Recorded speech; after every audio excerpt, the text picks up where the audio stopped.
insider information and potential insider trading. So I'm hopeful we can get this done.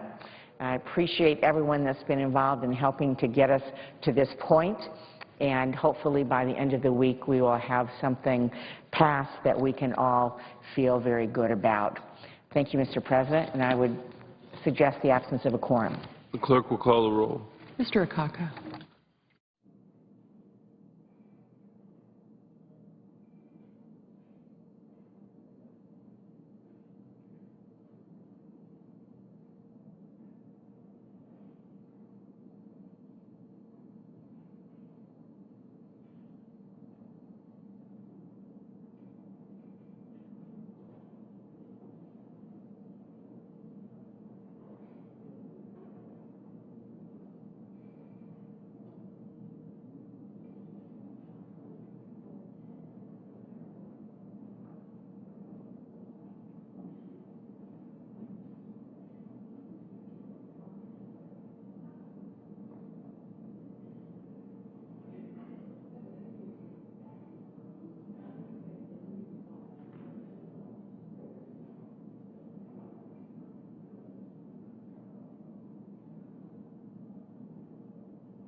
So the Senate continues to debate amendments to the STOCK Act, which stands for the Stop Trading on Congressional Knowledge Act.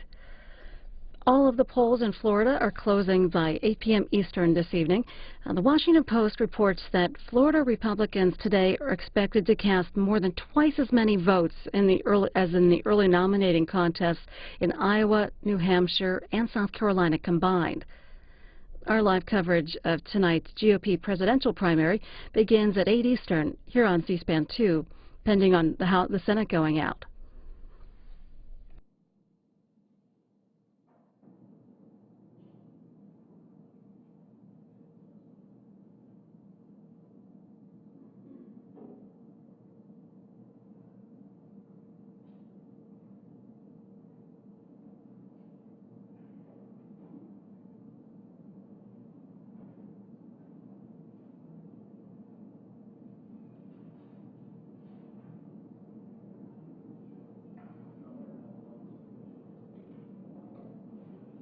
President, ask consent. Are we in a quorum call? We are. Ask consent that it be vitiated. Without objection. Mr. President, how many amendments are pending? There are 15 amendments pending. We started this morning about 11 o'clock. We had to invoke cloture on this bill, which was supposedly a bill that everyone wanted.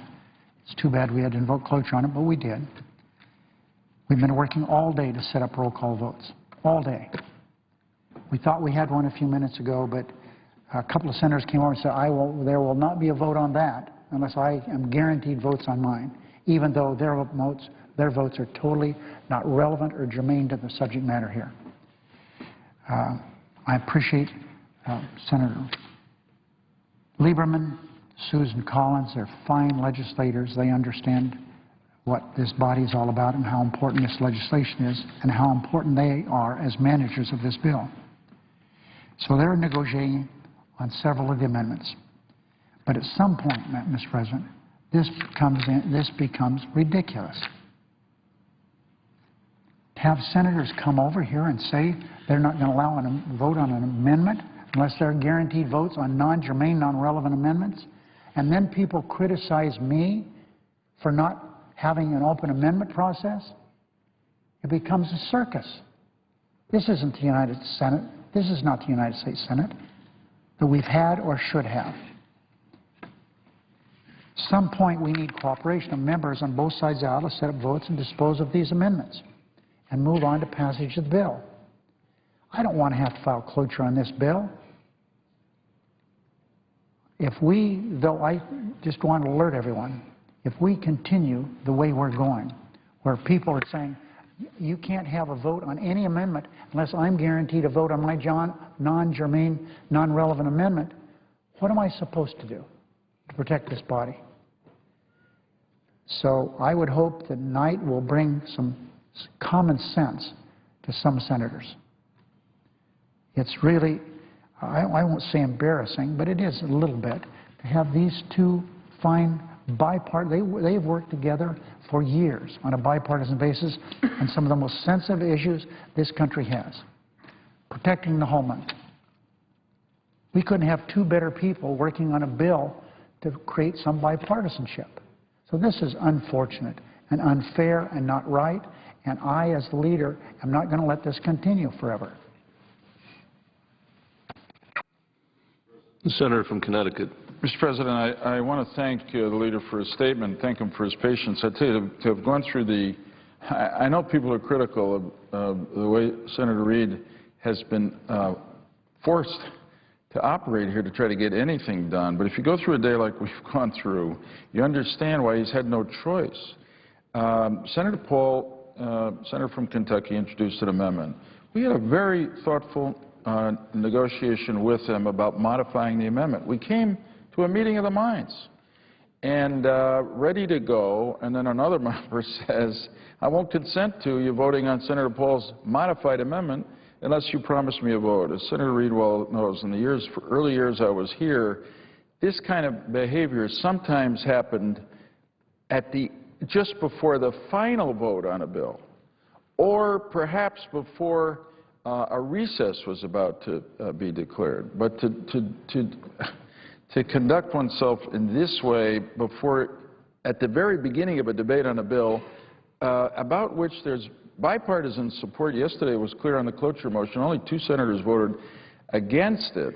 It's a real good government bill, and to hold it up in this way is frustrating, and I quote the majority leader, who is a straight talker. It's ridiculous. So at the end of a long day, we got nothing to show for our labor. And, you know, I apologize to the members of the Senate, but it requires some reasonableness from our colleagues to proceed.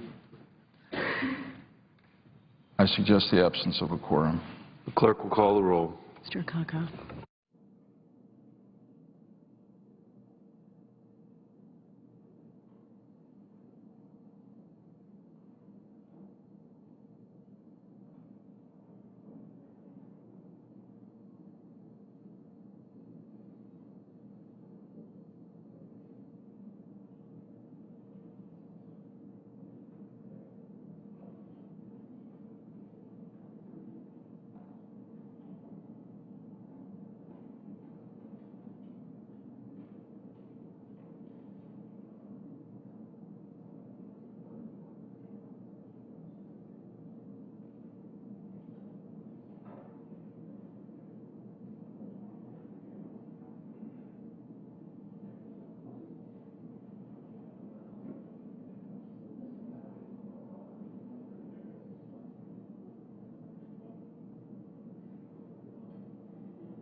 President.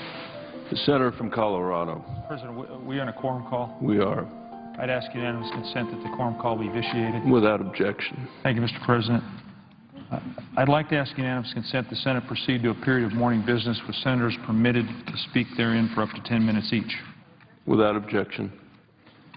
Mr. President, I'd ask unanimous consent that the Judiciary Committee be discharged from further consideration of S.Res. 286 and the Senate proceed to its consideration.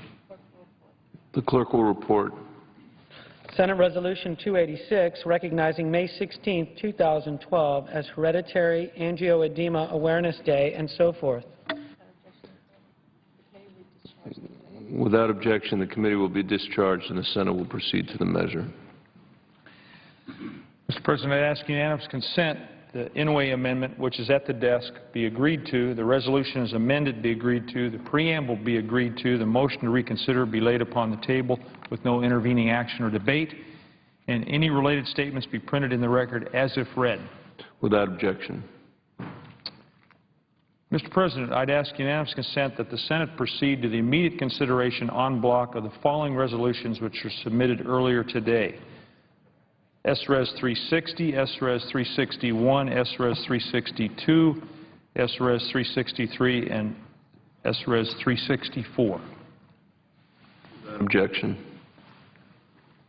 I'd ask unanimous consent the resolutions be agreed to, the preambles be agreed to, the motions to reconsider be laid upon the table en bloc with no intervening action or debate, and any related statements be printed in the record as if read.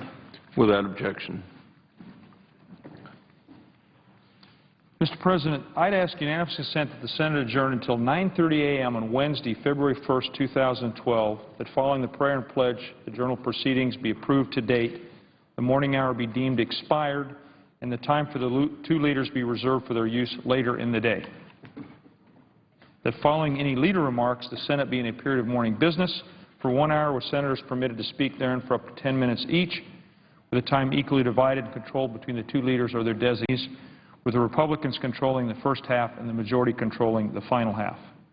And that following morning business, the Senate resume consideration of S. 2038, the Stop Trading on Congressional Knowledge Act. Without objection. Mr. President, I understand we hope to have votes in relation to amendments to the Stock Act during Wednesday's session. If there's no further business to come before the Senate, I ask that it adjourn under the previous order.